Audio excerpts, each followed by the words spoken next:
pues muchas gracias. Me parece que ha desaparecido Patricio, pero la verdad es que al entrar en este edificio he tenido la maravillosa sensación de que es un edificio vivo, que habla por las paredes, que hay creatividad. Creo que es muy estimulante, además se llama Universidad Popular, con lo cual estoy muy contenta de estar aquí. Creo que ese título tiene algo que ver con aquellos esfuerzos que se hicieron durante la Segunda República y que hoy hemos visto la parte femenina de la historia. Me ha alegrado mucho de poder ver este documental, La sin sombrero, porque no lo pude ver en su momento, estaba fuera de España cuando se proyectó y tenía verdadero interés. Entre otras cosas porque para las mujeres de mi generación, que seguramente hay muchas aquí también en la sala, el hecho, sobre todo las mujeres que escribíamos y que hacíamos teatro o que hacían escultura o pintura o música, la sensación de tener un vacío de referentes detrás de nosotras era algo muy alarmante. Era como no tener una tradición en la que insertarse, no tener un espejo donde mirarnos cuando nos hacíamos las preguntas de qué es el hecho de ser mujer y ser artista, por ejemplo. Nos faltaban muchísimas cosas, lo vivíamos desde luego como un vacío, como un agujero negro, ¿no?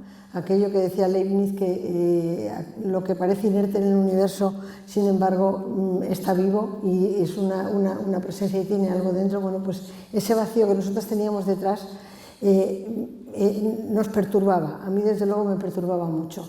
Mucho más todavía cuando nuestras madres, en una gran mayoría, algunas eran mujeres de gran capacidad de emprendimiento y gran ilusión por hacer cosas y tal, pero también eran modelos de fracaso, en cierto sentido, porque no podían ser independientes, tenían cortapisas terribles, además encima la España del final del franquismo fue tan dura para las mujeres como lo era en la época de todas estas mujeres que hemos visto aquí. O sea que eso... tenemos que pensar que cada una de estas mujeres que surge como creadora en ese momento y otras que surgen en la política, ¿no? O en la vida social, son verdaderamente un referente. Yo he dado hace poco una conferencia sobre María Lejárraga y Gregorio Martínez Sierra en Madrid y he trabajado mucho la parte de la figura de María Lejárraga, esa enorme escritora que no está aquí reflejada, pero fue una de las grandísimas escritoras de ese momento, fundamentalmente de teatro, pero también de libretos de ópera, de muchas cosas, de libretos para danza, y llegó a hacer un corpus feminista completamente adelantado a su época. Bueno, esto no me voy a extender más. A lo mejor en otro momento le propongo a Patricio poder venir a hablar de María Lejárraga porque es un personaje fascinante. Pero venía a decir que ella cuenta, por ejemplo, cómo siendo diputada por Granada le toca visitar toda la zona de las cuevas, de los distintos, muchísimos pueblos que hay donde la gente vive en cuevas, ¿no? Y cuenta cómo esos pueblos... las mujeres no existían en la calle. Cuando se sabía en el pueblo que venía gente de afuera, las mujeres estaban todas encerradas, estaban detrás de las celosías, ¿no? Eso es una cosa muy parecida a lo que puede estar pasando en Afganistán o lo que puede estar pasando en muchos países árabes. Y además contaba que la pobreza era tan extrema que en las casas no se veía ni tan siquiera una olla que borboteara con agua, cocinando alguna cosa, y que además tenían una cantidad de hijos que era terrible, podían tener 18, podían tener 20, podían tener 16, en fin, que eran situaciones verdaderamente brutales, con lo cual este momento de surgir del pensamiento femenino, del pensamiento artístico, pero del pensamiento poético, del pensamiento filosófico y también del pensamiento social, porque también surge en ese momento, acompasado a toda la generación del 27, es, desde mi punto de vista, una canallada, porque no se puede decir de otra manera, que hayan desaparecido de la historia, ¿no? Y que hasta muchísimo tiempo después, muchos años de democracia, no se haya podido restituir esa historia. O sea que me alegro mucho de haber podido ver este documental y que lo tengamos disponible, aunque todavía falten muchísimas mujeres aquí, porque así, sin detenerme a pensar demasiado, falta Carmen de Burgos, falta María Lejárraga, falta Pura Ucelay, que fue gran amiga de García Lorca, la que montó Comedia sin título, que es una de sus obras más adelantadas en cuanto a apuestas renovadoras y estéticas, y que la guerra civil estalla en el momento en el que están acabando de montar Comedia sin título, y estalla la guerra civil y tienen que salir corriendo y ya no se monta nunca, no se estrena Comedia sin título, ¿no? Entonces, bueno, quiero decir que todas ellas estaban vinculadas a sus compañeros de vida o sus compañeros intelectuales o escritores, y se ve en las fotografías que muchas de ellas están ahí, en todos los sitios, porque comparten muchas situaciones. Y sin embargo ellos se creyeron aquello que decía Virginia Woolf, ¿no? Las mujeres han hecho de los hombres una imagen de un super yo tan sumamente grande que se consideran únicos en el universo. Y estas mujeres que no actuaban de esa manera, ¿no? Que se consideraban compañeras en pie de igualdad, porque estaba llegando la idea de la igualdad ya, que había sido instalada por Mary Wollstonecraft y Olympia de Gouges y John Stuart Mill y tantos otros en aquella época. Sin embargo, en España esas ideas no habían penetrado, porque la España católica era todavía muy poderosa y muy represora para las mujeres. O sea que para mí creo que es muy bienvenido este documental, y tengo que decir que esta desaparición tan grande de tantísimos años y de más de 50 o 60 años, de mucho más, no, es una inercia que seguramente no está erradicada. Decía Luis de Zulueta, que es un intelectual de esta época también, que escribe en uno de los libros que pone en marcha para discutir sobre el feminismo entre los intelectuales, María Lejárraga, decía que el feminismo solo tropieza con la tradición, o mejor dicho, con la rutina. A mí me parece que esto es como un mantra que va ocurriendo en todas las historias. Si fundamos la Asociación Clásicas y Modernas fue precisamente porque nos reunimos mujeres que nos íbamos dando cuenta en nuestras trayectorias, en distintos ámbitos, que no progresábamos para nada al mismo nivel que podían progresar otros. Por ejemplo, escribir un libro y que tuviera éxito no suponía que tuviera un eco como tenían otros libros que también tenían éxito. Hacer una obra de teatro que tuviera éxito no suponía que pudieras hacer el recorrido que hacían otras obras que tenían un éxito parecido. Ya no digo igual, puedo decir parecido, porque a veces, en muchas ocasiones, creo que había mucha más capacidad renovadora por parte de las mujeres, simplemente porque teníamos cosas que decir que no estaban hechas desde un punto de vista artístico, no tenían un referente artístico, y al no tener referente artístico y tener que salir prácticamente de cero, entonces se iba buscando aquello que servía a tu manera de contar, ¿no? Y nunca coincidía completamente con lo que era una tendencia.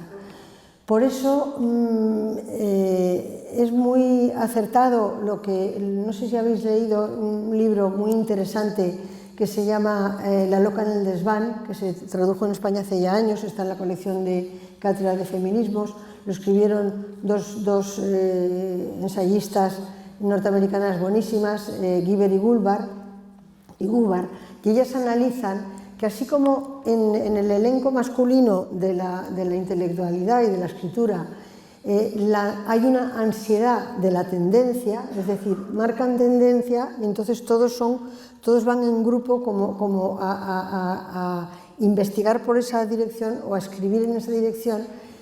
En el caso de las mujeres, en esos mismos periodos, era la necesidad de la autoría, o sea, la necesidad de escribir y no ser considerada una literata a la que señalar, porque eso era no estaba como bien considerado para las mujeres, ¿no?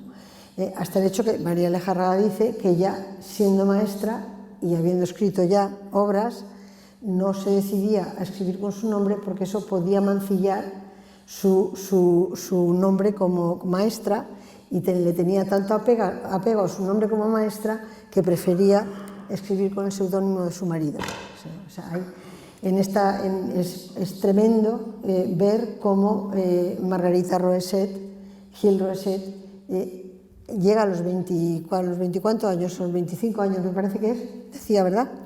A los 25 años con la convicción de que no tiene futuro.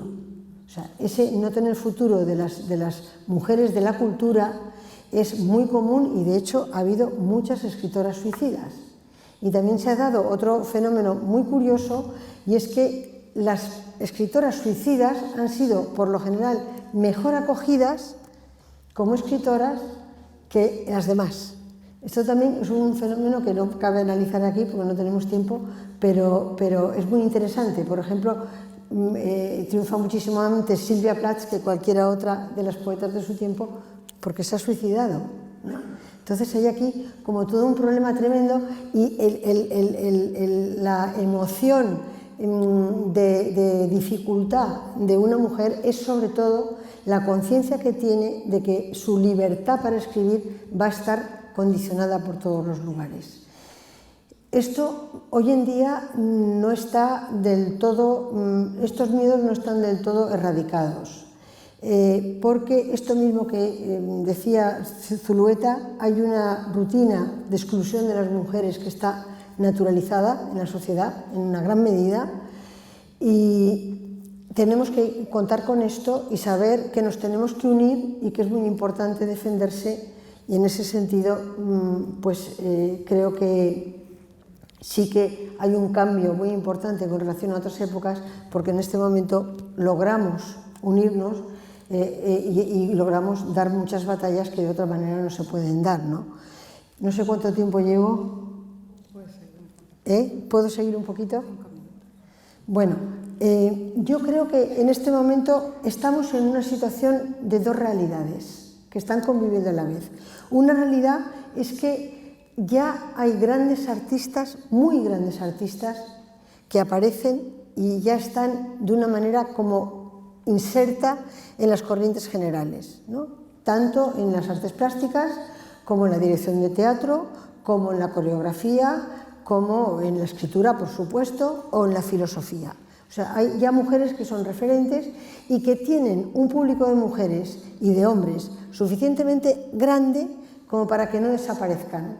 Otra cosa es que en su manera de circular se encuentren con muchas diferencias de intensidad en cuanto a la divulgación, porque las cosas que nosotros investigamos, por ejemplo, en Clásicas y Modernas y también en la Complutense de Madrid y en otras asociaciones, dan como resultado que por lo general no hay para nada la misma cobertura en, por ejemplo, los suplementos culturales, ¿no? Nosotros hicimos en Clásicas y Modernas una cata de qué pasaba en dos suplementos literarios distintos entre sí, uno el ABC y otro el suplemento del País semanal, 25 años antes en el mes de enero y 25 años después en el mes de enero también. Y la sorpresa fue enorme, porque 25 años antes había más notas de publicación de libros, con críticas de publicación de libros y con entrevistas a autoras, por ejemplo, y lo mismo con relación a las artes plásticas o con relación al cine o con lo que fuera, que ahora en esta época, cuando proporcionalmente es muchísimo mayor el número de mujeres que están escribiendo, de mujeres que están haciendo de todo. Entonces, ¿esto qué denota? Pues que hay una inercia, efectivamente, y una rutina de considerar siempre que quienes marcan la tendencia intelectual o la tendencia creativa son los hombres, ¿no? Esto tiene que cambiar. En un ciclo que hemos organizado en Clásicas y Modernas también en Madrid, el otro día, Geneviève Fraisse, que es autora de La Musa de la Razón, otro gran libro de teoría literaria muy básico para entender este fenómeno de la discriminación a las mujeres, decía que el avance de las mujeres ya no es reversible, pero que sin embargo se pueden producir retrocesos. Yo creo claramente que estamos en un momento, por una parte, de un avance cualitativo que ya está en niveles muy importantes, pero también con unas inercias de retroceso que dificultan muchísimas cosas. Entonces, bueno, esto, Amelia Valcárcel dice que por primera vez el hecho de que desde hace más de 25 años las mujeres seamos mayoría en todas las humanidades, en las universidades, es decir, que somos mayoría en el conocimiento, ¿no?, académico, esto supone un cambio antropológico que todavía no estamos en condiciones de medir. Claro, sobre todo no estamos en condiciones de medirlo porque como en la trayectoria que se inicia en la vida profesional, enseguida las mujeres que salen con las mejores calificaciones y las mejores posicionadas, luego van bajando, es la famosa tijera, ¿no? Cuando empiezan aquí, hacen así y bajan aquí, y los hombres que han empezado más en la parte de abajo de la tijera acaban arriba, pues cuando esto se va demostrando una y otra vez, pues verdaderamente nos lleva a pensar y a sospechar que hay una inercia que nos empobrece a todos. Porque yo creo que el hecho de que podamos poner en común la vida creativa, que podamos compartir las ideas intelectuales, que podamos verdaderamente convivir de una manera diferente, hombres y mujeres, pues yo creo que sería un beneficio para la sociedad bastante importante, ¿no? Bueno, quiero decirles, para terminar mi intervención, que apoyar en datos lo que acabo de decir respecto a la dificultad del momento actual. La Sociedad General de Autores y Editores tiene los premios Max, como todo el mundo sabe, y hay unos comités nombra unos comités de selección cada año, ¿no? Bueno, pues el comité de selección de este año ha seleccionado 11 obras de hombres y una única de una mujer. Yo puedo decirles que veo muchísimo teatro y veo muchísimo teatro de mujeres también. No puede ser que esto haya sucedido. O sea, que ya la que ha sido seleccionada es Elena Pimenta, por supuesto es una grandísima directora, además es directora de la Compañía Nacional de Teatro Clásico, tiene más que merecido el lugar, pero están reproduciendo de nuevo esta situación que denuncia Simone de Beauvoir hace tantísimos años en El segundo sexo, cuando dice es que no solo es la... ¿cómo dice ella? No es la excepción que confirma la regla, sino que es la dinámica de las excepciones. Eso es lo que ella dice, no me salía, perdón. Es la dinámica de las excepciones. Entonces, acostumbrarse a esa dinámica de las excepciones, es decir, porque traigo a una mujer entre toda la selección, me curo en salud. Oiga, no puede ser, porque resulta que en ese mismo espacio están compitiendo muchísimas mujeres que, por las investigaciones que tenemos, reciben muchísimo menos dinero público para sus proyectos, no tienen luego el amparo de las redes, por ejemplo, de teatro en este caso, para poder circular por todo el país como circulan las obras de los hombres. En fin, que son muchísimos pasos en los que se va quedando atrás la trayectoria, se va haciendo una trayectoria interrumpida. Este es el concepto de Marcela Lagarde, la observación de Marcela Lagarde, que a mí me parece tan oportuna, porque creo que es verdad, las mujeres tenemos trayectorias interrumpidas en nuestra profesión. No solo por el hecho de la maternidad o por tener que atender cuestiones de familia que las asumimos de una manera mucho más grande y más dilatada en el tiempo vital que los hombres, sino porque hay el cúmulo de pequeñas discriminaciones van generando una situación que se convierte en muy difícil de sobrepasar. El otro ejemplo que quería traer, que también es absolutamente de hace pocos días, es el de los premios Goya de este año. Cuando además en un momento en que la asociación CIMA, que son compañeras nuestras también en esta misma lucha por la igualdad en las artes escénicas, hace mucho tiempo que está haciendo una labor absolutamente extraordinaria, ¿no?, para equilibrar la balanza y poner en el mismo nivel de valor las obras de hombres y mujeres. Y creo que cualquiera de nosotros sabemos que hay así de directoras de cine y de guionistas de cine. Bueno, pues Virginia Yagüe, la presidenta de CIMA, después de los Goya, ha escrito un artículo diciendo: a los hombres los premian por sus creaciones y a las mujeres por los peinados. ¿Qué pasa? Que donde les dan Goyas es a la maquilladora, que está muy bien, que se lo den, pero en fin, es que quiere decir que ese es un rol donde estamos aparcadas, ¿no? Al vestuario, claro. Y esto es esa inercia que decía Luis de Zulueta en aquel momento, que se convierte en rutina y que además vuelve otra vez cuando se han hecho avances. Esto es lo que es muy peligroso, ¿no? Es lo que denunciaba Susan Faludi en su libro Reacción, que a los avances está correspondiendo una reacción, con la dificultad añadida de que esa reacción puede ser tácita. Es decir, los mecanismos de poder están tan naturalizados, los mecanismos de poder y de decisión están tan naturalizados en los hombres que, de una manera naturalizada, si no tenemos la mirada consciente y alerta, como que no lo percibimos, porque es a lo que la sociedad está acostumbrada, ¿no?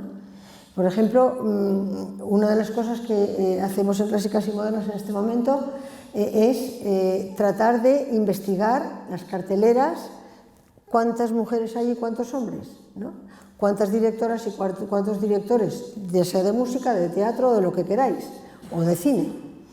Cuántas directoras, cuántas escritoras, cuántas guionistas, cuántas compositoras, cuántas directoras de música, ¿no? Y entonces, no es porque no las haya, claro que las hay en gran medida. Hace poco, el año pasado, un encuentro internacional que organizamos en coorganización con la Fundación SGAE, la directora que es presidenta de la Sociedad de Autores Dramáticos y Compositores, francesa, decía: yo les digo a todos mis colegas, vamos a cerrar todas las escuelas de arte dramático y de música a las mujeres. Porque ¿para qué queréis? Que vayan a estudiar y que sean las que salen con mejor disposición y con mejores notas, si luego no les dais ninguna posibilidad de desarrollarse. O sea, la cosa está a ese nivel. También es verdad que yo creo que está ocurriendo otra cosa. Me parece que hay muchos más hombres en este momento, muchos más que hace, por ejemplo, 20 años, ¿no?, que están involucrados en conseguir la paridad. Hoy Patricia me ha mostrado un programa donde hay un 40-50. Ayer me llegó de un amigo que es director de un festival en Normandía que ha conseguido el 50-50 en su festival. El Festival Iberoamericano del Teatro, donde yo he trabajado tantos años, y que cuando llegamos a proponer el encuentro de mujeres de Iberoamérica en las artes escénicas, no había habido en 11 ediciones del festival ni una sola autora ni una sola directora. Cuando llegamos a proponer eso, no pensábamos qué iba a pasar, pero cuando llegamos al año 10, el propio director del festival se convenció de que todo lo que reflexionábamos y que todo lo que le llegaba a él y todo lo que le proponíamos le parecía que tenía que abrir los ojos y empezar a investigar. Y entonces se convirtió en un cómplice nuestro. Y cada vez que iba a Chile, a Perú, a Colombia, a Venezuela, a cualquier país, volvía diciendo: este año al festival vienen estas mujeres. Porque a veces se iba hasta el último pico de un último pueblo donde había un festival de teatro pequeño, porque le habían dicho que allí había una autora interesante. ¿Qué ha ocurrido? Que el Festival Iberoamericano de Teatro ha sido el primer festival de España que ha conseguido la paridad completa en un programa, y lo hizo el año pasado. Y ha sido un proceso de bastante tiempo. ¿Qué ha ocurrido también? Que las directoras y autoras que hemos ido regularmente al Festival Iberoamericano de Teatro, hemos podido conocer lo que hacían nuestras contemporáneas en otros países, cosa que no podemos hacer ni tan siquiera entre nosotras en España. Yo he conocido antes obras magníficas que han hecho las mexicanas en el Teatro Nacional de México, que no viene a España, porque si viene a España viene con otras obras, o en Perú con la compañía Villascani, o en Colombia con la Corporación Colombiana de Teatro, o etcétera, etcétera. Y en Argentina ya no digamos, porque hay una playa de autoras y de directoras que es una cosa absolutamente extraordinaria. O sea que yo creo que estamos en otro, no me atrevería a decir siglo de oro, pero sí en otra eruptividad creadora de las mujeres de gran potencia y de gran valor, sobre todo porque estamos contando desde otro lugar cosas que no habían sido contadas. Y esto tiene un grandísimo mérito, ¿no? No está completa la nómina de la creación de hombres y mujeres en la historia, pero es que tampoco está completa, al no estar eso, tampoco están las imágenes que crean, ¿no?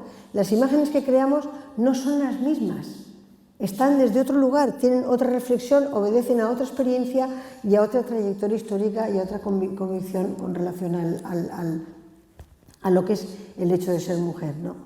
Bueno, creo que me estoy pasando muchísimo y lo voy a dejar aquí, disculpad, porque es que el tema es muy apasionante, ¿no? Y muchísimas gracias por escucharme. Gracias.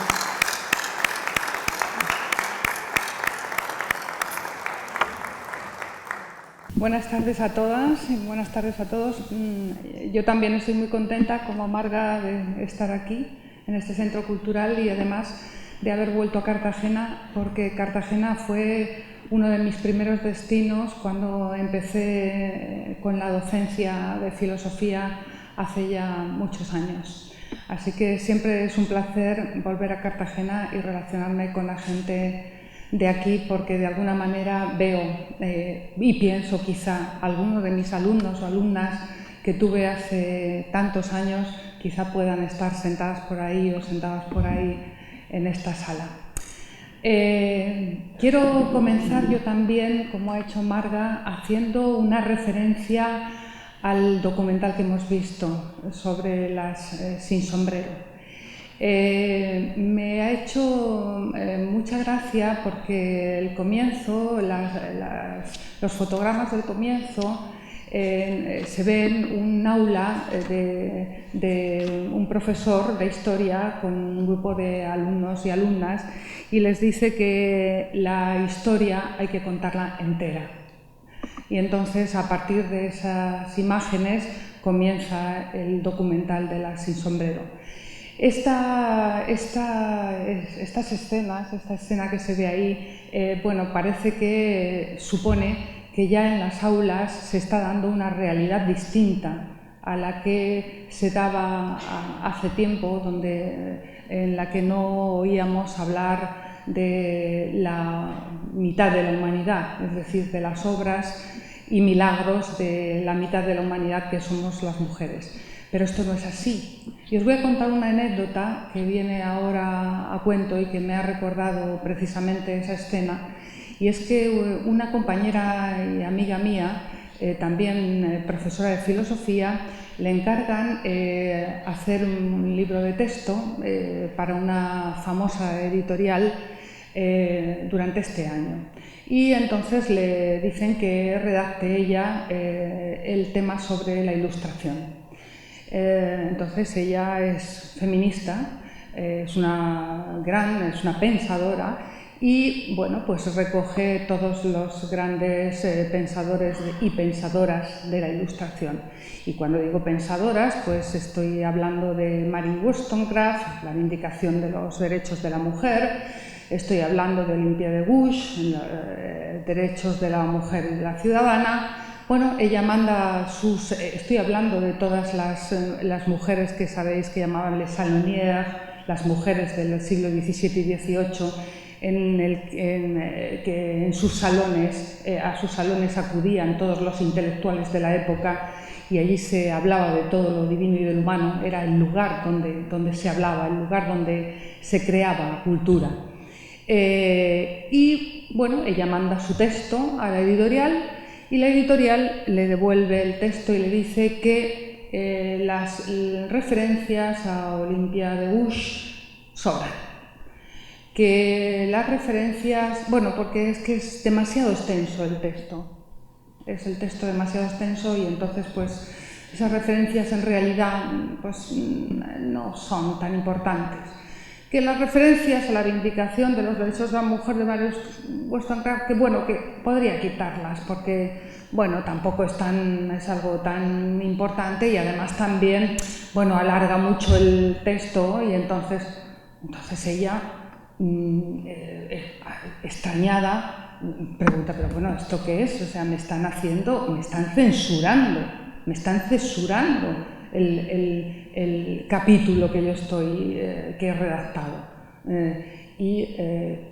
Ella definitivamente, cuando ve que efectivamente todas las referencias que hace a todas estas pensadoras y este movimiento tan importante del siglo XVII y XVIII protagonizado por mujeres, lo que quiere la editorial es quitarlo del medio, renuncia a que el capítulo sea redactado por ella y dice, por favor, busquen a otra persona que redacte este capítulo porque yo no lo voy a hacer. No lo voy a hacer si tengo que silenciar a todas las mujeres que fueron tan importantes para la creación del pensamiento en la época de la que estamos hablando. Para que veáis que este silenciamiento del que hablábamos antes no es un silenciamiento que venga de lejos, sino que lo tenemos aquí y ahora.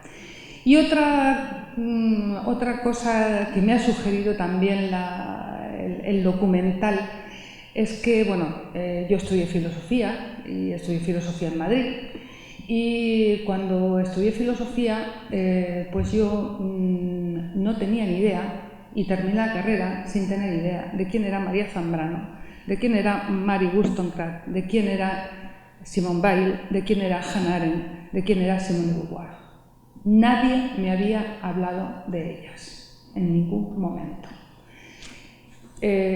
Fui yo la que después, y en contacto con mujeres pensadoras como Celia Amorós, Amelia Barcárcel y Victoria Camps y otras muchas mujeres pensadoras que fueron maestras mías, pues fui descubriendo a toda esta gente y me fueron descubriendo a todo su pensamiento.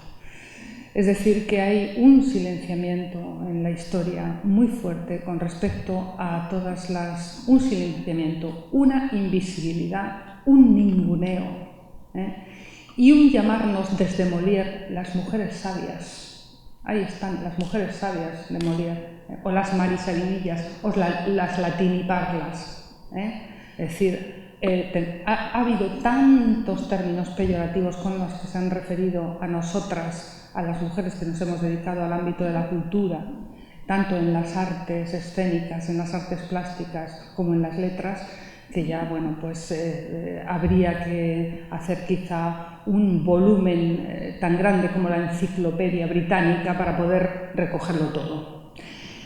Esta es la sensación primera, las sensaciones primeras que me ha producido el ver el documental, y otra sensación también muy grande pues es esa sensación de que nos han esquilmado algo, que algo nos han robado, que nos han robado esa generación de oro. Dicen que también, por supuesto, es una generación de hombres que salieron fuera al exilio y que también los hombres que vivieron después del franquismo, los hombres estos no tuvieron tampoco maestros porque todos los maestros estaban en el exilio, pero es que a nosotras también nos la robaron, como dicen muy bien el documental, nos lo robaron doblemente, es decir, nos la robaron por exiliadas y nos la robaron por mujeres, por las dos cosas, por ambas cosas. Y el pensamiento de estas mujeres, el pensamiento de las mujeres, de todas estas mujeres a las que me he referido, sean literatas o sean filósofas, es un pensamiento que rompe con la tradición luminosa por decirlo de alguna manera, esa tradición que a mí se me trasladó en la Facultad de Filosofía, de la razón como algo un edificio estructurado, sin fisuras, luminoso, sin sombras. Es decir, la razón tiene muchas sombras y las mujeres somos sombras de la razón. Esa es una de las cuestiones que es importante y que señala muy bien, por ejemplo, el libro de Laura Freixas, El silencio de las madres, y otras reflexiones sobre las mujeres en la cultura, que señala muy bien otro libro de Goldman que se llama Mujeres y libros, que se ha editado hace poco, también en 2015, y que señala muy bien también las mujeres que escriben son peligrosas. Esta es una de las primeras reflexiones que quiero haceros, y luego quiero hablaros también que precisamente por todas estas cuestiones, por todas estas situaciones que hemos vivido, que he vivido personalmente y que por supuesto no es algo solo personal, sino que es algo universal en la medida en que afecta a todas las mujeres que hemos vivido de nuestra generación y de generaciones posteriores, esta falta de información, esta falta de apoyo de las madres teóricas, intelectuales, existenciales, de nuestra vida académica. Creo que es importante que esta situación se señale, y que se señale como algo que no solamente es vivido como algo desde el punto de vista personal, sino que es algo en lo que participamos, que compartimos muchas mujeres. Y precisamente porque lo compartimos muchas mujeres es por lo que en Murcia formamos un grupo de mujeres que se llama Más Mujeres. Más Mujeres, ¿qué quiere decir? Que queremos más mujeres. Es una asociación precisamente por la defensa de la igualdad de las mujeres en el ámbito de la cultura, como lo es también clásicas y modernas. Y nosotras somos profesionales, todas las mujeres que hemos fundado esta asociación. Somos profesionales del mundo de la cultura, pues desde la creación nos dedicamos a la creación, a la investigación, a la teoría, a la crítica, a la enseñanza. Y comenzamos nuestra andadura hace aproximadamente un año, inspiradas y animadas precisamente por clásicas y modernas. Asociación que ya sabéis que preside Laura Freixas y cuya vicepresidenta es Marga Borja, y que es un gusto tenerla aquí esta tarde.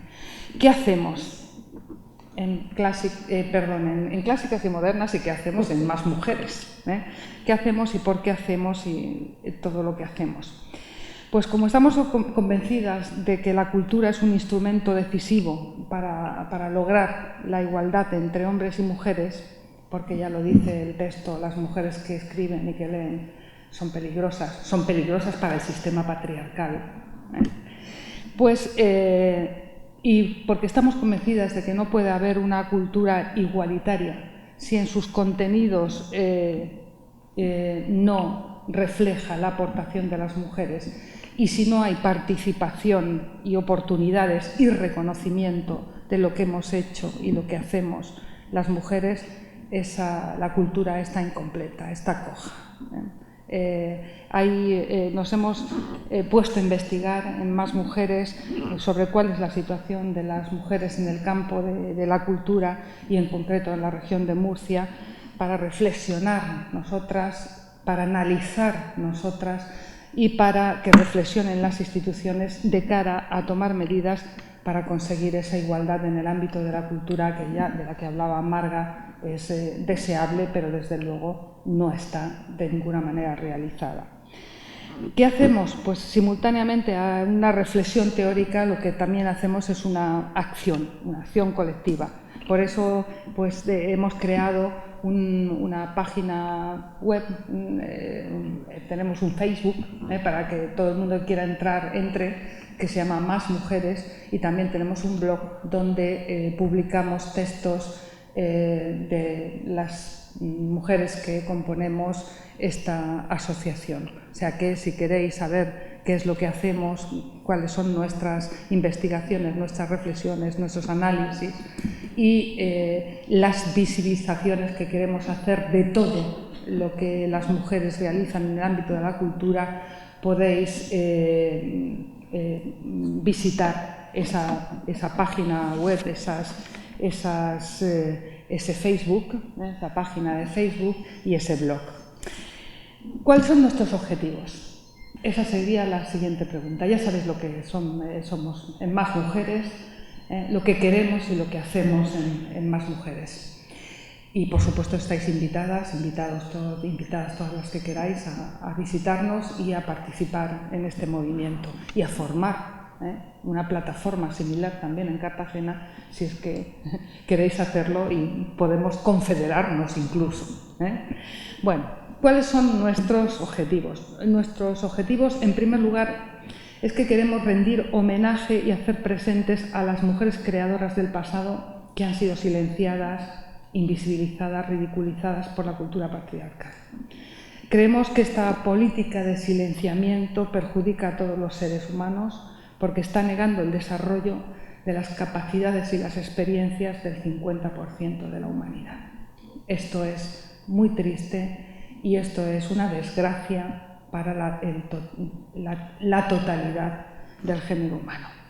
En segundo lugar, queremos reivindicar y visibilizar el trabajo y la creación que realizan en estos momentos muchas mujeres en los distintos campos de las artes y las letras y que siguen viendo obstaculizada su labor y silenciada su presencia. Bueno, ella misma, Margarita lo ha dicho, ¿no? En los premios Goya han sido secundarizadas, es secundarizado, es un hecho que la representación de las mujeres en las artes en general, en las letras, falta y están los datos para demostrarlo. Después os daré algún dato de la región de Murcia para que sepáis cómo está en algunos ámbitos, aunque todavía no lo hemos hecho público, pero lo haremos, cómo está en algunos ámbitos la creación, el tratamiento de la creación de las artes y de las letras, de la producción de las mujeres en el ámbito de la cultura en la región de Murcia.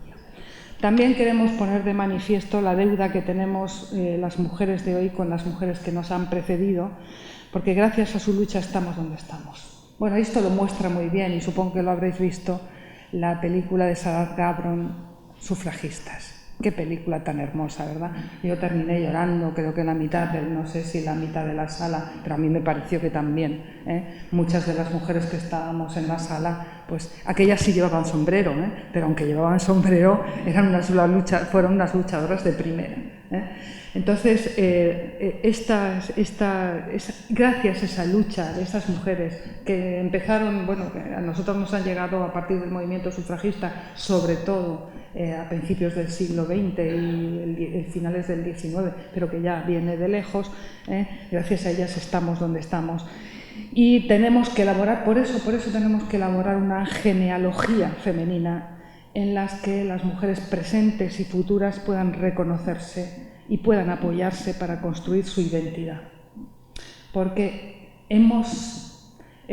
yo por lo menos, yo creo, Margarita también, nosotros hemos visto como castrada la posibilidad de construir una identidad autónoma. Hemos sido normalmente siempre heterodefinidas, se nos ha heterodefinido, han sido los hombres que nos han definido. Y algunas de las mujeres que nos han definido, y cuando hablo de mujeres, por ejemplo, hablo de María Zambrano, a mí me sorprendió y al mismo tiempo me dejó bastante confusa y por otra parte me pareció que era real una frase de María Zambrano que dice en una de sus obras: para la mujer ser es ofrecerse. ¿Esto qué quiere decir? Que para la mujer nosotros estamos heterodesignadas, estamos señaladas para ofrecernos a los demás y no para potenciar y desarrollar nuestra propia autonomía. Esto es muy, muy doloroso Por eso necesitamos las madres, necesitamos esas mujeres que nos enseñen, que nos han enseñado a través de su escritura, a las que no hemos leído en muchas ocasiones porque no nos han llegado, porque el canon ha hecho que no nos llegara la escritura de esas mujeres, en las que han hablado en muchas ocasiones, empezando por ejemplo por Virginia Woolf, de cuestiones relativas a, por ejemplo, la amistad entre mujeres, por ejemplo, las relaciones entre madres e hijas, que han sido otra de las grandes experiencias humanas que han sido silenciadas, las relaciones entre hermanas, las relaciones en general entre mujeres. Esta falta de referencia teórica, de referencia literaria, es una carencia que yo creo que nos ha hecho mucho daño a muchas de las personas de las mujeres de nuestra generación, y creo que por eso tenemos la obligación de crear ese hilo, y me gusta lo del hilo porque como siempre lo del hilo ha estado vinculado a las mujeres que hemos tejido desde Penélope, que se pasaba tejiendo y destejiendo el tapiz mientras esperaba a Ulises. Pues nosotras tenemos que tejer ese hilo que reúna la tradición que nos une a las mujeres del presente con las mujeres del pasado y con las mujeres del futuro. Es decir, esas mujeres que ahora están formándose y que necesitan que llegue a ellas en la formación del gusto, también desde la cultura, lo que las mujeres hemos aportado a ella. Por eso queremos preparar ese camino para las mujeres que nos seguirán y por eso queremos que ellas no sean tan huérfanas como hemos sido nosotras en ese ámbito. Y bueno, mucha gente pensará, bueno, pero vamos a ver, como Margarita ha dicho, hay muchas mujeres que escriben y que tienen un éxito mediático y comercial impresionante, ¿no? Pero están incluidas en el canon, se estudian en las universidades, se estudian en las aulas de enseñanza secundaria. No. Y las mujeres que no están incluidas en el canon, resulta que no existen. Por tanto, tenemos que hacer que esas mujeres aparezcan en los libros de texto, aparezcan sus textos y, bueno, antes recuerdo que, por ejemplo, en selectividad estaba Rosalía de Castro en la región de Murcia. Ahora ni siquiera ya está Rosalía de Castro, ha desaparecido del mapa de las referencias literarias. Si éramos pocas, pues parió la abuela, como dice el dicho. Bueno, esto tiene que ver con pues, esta secundarización y este silenciamiento, invisibilización, ninguneo de la escritura o de la escritura de las mujeres. Tiene que ver pues, con que siempre se ha considerado la escritura de las mujeres como algo la baja literatura, la cultura plebeya. La cultura de andar por casa, el folletín, la alta cultura la han hecho los hombres. Y de hecho, todas las obras o muchas de las obras que las mujeres hemos escrito, pues no se ha universalizado sus contenidos y sus afirmaciones. Sin embargo, las obras masculinas establecen como una universalidad que parece que las experiencias masculinas pues afectan a todo el mundo y las femeninas pues solo afectan singularmente y privadamente a una parte de las mujeres o a las mujeres, ese 50% o algo más que componemos la población femenina del mundo. Bueno, esto es una reflexión así general y ya que he dicho que que hemos hecho, que efectivamente estamos queriendo introducir en más mujeres y desde más mujeres todas estas referencias a a cómo los medios de comunicación tratan los medios de comunicación, tratan tanto las artes, desde las artes escénicas hasta las artes plásticas, hasta las artes audiovisuales o las letras, tratan a las mujeres, pues nosotras lo que hemos hecho es analizar la programación cultural murciana desde un enfoque de género. El equipo de Más Mujeres, eso es lo que hemos hecho y bueno, así ya hemos dicho que es cierto que en algunos ámbitos parece que las mujeres pues vamos publicando, mediáticamente aparecemos, etcétera, etcétera, en algunos ámbitos sociales, en el mundo artístico, pero lo real, y cuando vamos a los datos y a analizar los documentos, vemos que la exclusividad de la autoría la tienen fundamentalmente y aparecen fundamentalmente los hombres. Por ejemplo, en lo que se refiere a las artes, desde Más Mujeres nos hemos centrado el estudio en las expresiones públicas más populares, como son el cine, el teatro, las artes plásticas, la música y las letras. También hemos recogido datos de la participación de la mujer en otros ámbitos culturales, como ponencias y conferencias, como por ejemplo la recepción de los títulos honoris causa en la universidad.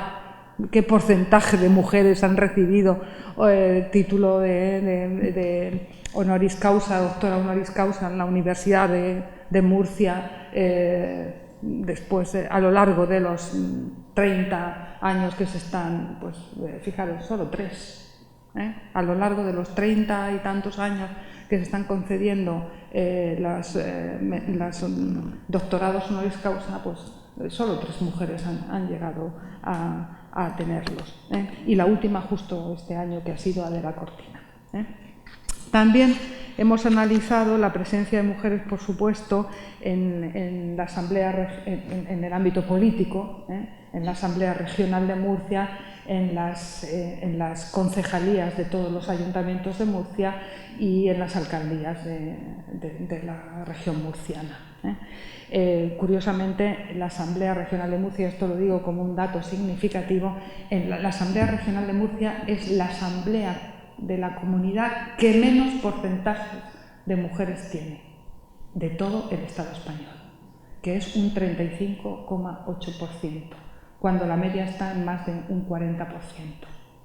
Y en algunos lugares, como puede ser en Canarias, curiosamente, o en el País Vasco, los parlamentos autonómicos llegan a tener hasta un 60, entre un 50 y un 60% de mujeres en su representación. Bueno, esto es una muestra. En la mayoría de los casos que hemos recogido nos hemos centrado fundamentalmente en el último cuatrimestre de 2015, sobre todo en determinadas manifestaciones, aunque en otras, como por ejemplo son los museos o las salas de instituciones culturales, pues hemos cogido todo el año, porque sabéis que en los museos e instituciones culturales pues los programas son más dilatados, ¿no? Eso es lo que hemos hecho, hemos recogido esos datos. Y, por ejemplo, os voy a poner para que veáis, para analizar la eventual paridad de género en la literatura. Nos hemos centrado en 2 suplementos literarios de periódicos regionales, como son el Ababol de la Verdad y los libros el suplemento de libros de la opinión. Y nos hemos fijado en indicadores determinados de quiénes son los que quienes hacen las reseñas, quiénes son las personas que son reseñadas, y el seguimiento de esos indicadores nos muestra que en el suplemento Ababol, por ejemplo, un 86,41% de los críticos son varones, mientras el 13,58% de las críticas son mujeres. Es decir, fijaros la diferencia tan abismal que hay, cuando, como ha dicho Margarita muy bien, en las facultades de letras, en la mayoría de las personas que estudiamos somos mujeres. Es decir, hay un 60% de mujeres en las facultades de letras. ¿Cómo es posible que luego después, a nivel de crítica literaria, en los periódicos, en los suplementos literarios, no haya más que no llega ni a un 15% de críticas mujeres? Es algo sorprendente. Las reseñas de libros firmados por autores son del 81%, mientras que las reseñas de libros reseñados por autoras, reseñados y que son de autoras, son del 18,95%. O sea, fijaros, del 80%, el 80% de las reseñas que se hacen son de reseñas de libros escritos por hombres. El 20% no llega reseñas de libros escritos por mujeres. En el suplemento de libros de La Opinión, por ejemplo, la proporción es igualmente también dispar.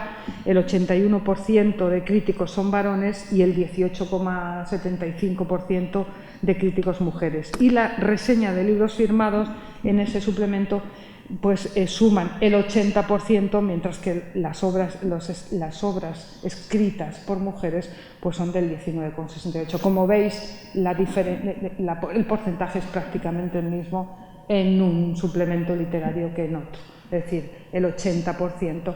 ¿Qué pasa? ¿Que es que no hay escritoras? ¿Es que no hay mujeres que publican y que además mediáticamente en muchas ocasiones se está diciendo ha aparecido suplementos del País que se han dedicado a la literatura es de las mujeres y la literatura, y cuando luego después vemos la realidad, vemos que los libros reseñados son libros de hombres, cuando están diciendo, por otra parte, parece un poco paradójico, que por otra parte las mujeres estamos escribiendo y estamos haciendo cosas, y sin embargo las reseñas de nuestras creaciones no aparecen en ningún sitio. Bien, en España las cifras de las que se disponen son prácticamente del mismo estilo que de las que disponemos en la región murciana. Eso es así. Bien, con respecto, por ejemplo, al cine, pues no os puedo decir la cantidad enorme de mujeres que ahora mismo se forman en las escuelas de cine y de interpretación, y que sin embargo la industria cinematográfica sigue estando copada por los hombres desde la producción, el guión y la dirección. Y nosotras hemos también analizado las proyecciones de las salas de cine de la región de Murcia y de la Filmoteca Regional, y bueno, estamos en unos porcentajes también absolutamente ridículos. Con respecto a las programaciones musicales, exactamente igual. Hemos analizado las programaciones, por ejemplo, del Festival de Jazz de Cartagena, para ver cuáles, lo digo porque como estamos en Cartagena, lo hemos hecho, os lo digo, y también el porcentaje de actuaciones de mujeres en el Festival de La Mar de Músicas. En el primero, de los conciertos programados, 6 fueron de mujeres y 12 de hombres, es decir, el 33% frente al 66%, esto en el Festival de Jazz de Cartagena. Y en La Mar de Música fueron 12 los conciertos de mujeres, es decir, el 36,76%, y 24 de hombres, el 61,53%, y 3 de más, es decir, el 7,69% fueron mixtos. Es decir, aquí también hay una desigualdad clara, pero la desigualdad es menos escandalosa, por decirlo de alguna manera, que en otros ámbitos. Bueno, pues esto es lo que nosotras estamos haciendo, y esperamos que este trabajo que más mujeres hemos empezado a realizar, pues dé visibilidad a esas prácticas poco paritarias que se están realizando en las instituciones públicas y también en las instituciones privadas, y que llame la atención a las responsables, a los responsables de las programaciones culturales de nuestra región, para que tengan en cuenta que el sesgo de género que viene dado desde la misma formación cultural del gusto, y que la formación cultural del gusto en las instituciones tiene mucho que ver con ella. En las próximas entregas iremos diciendo más cosas para que vayáis conociendo con mayor profundidad y mayor rigurosidad, más exhaustivamente, todos los datos que desde Más Mujeres estamos recopilando. Y bueno, no quiero extenderme más y quiero daros las gracias por esta atención que nos habéis prestado, y hasta que queráis, y bueno, ahora a vuestra disposición.